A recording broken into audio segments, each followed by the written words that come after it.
If you're expecting that you will be able to test out the Apple Vision Pro when it comes out, but it will not happen.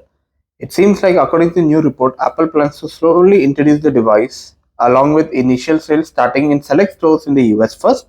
To purchase one, customers will need to schedule an appointment.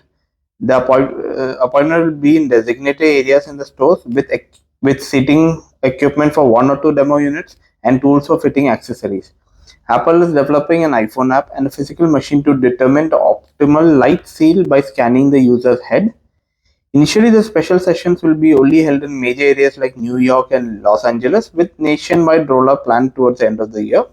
Apple doesn't anticipate offering Vision Pro through third-party retailers until 2025 at least, giving it a very complex setting in the experience.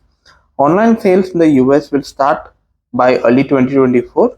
Then they will gradually launch in different countries such as UK, Canada, and by 2025 they might launch it in France, Germany, and other countries.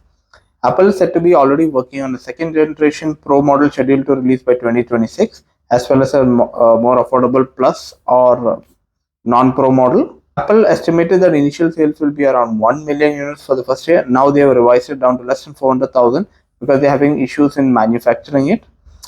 During the testing of the Vision Pro, Apple discovered that individuals with smaller body sizes and head might find it difficult wearing this headset comfortably for more than half an hour. To address this, a second strap rests on top of the user's head is being developed, although the final design is not been determined yet.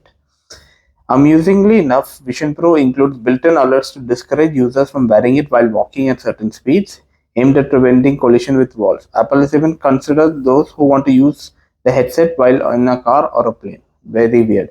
This is the first Apple product that even they are having problem launching. Will it turn out to be something like the charging dock? Only time will tell.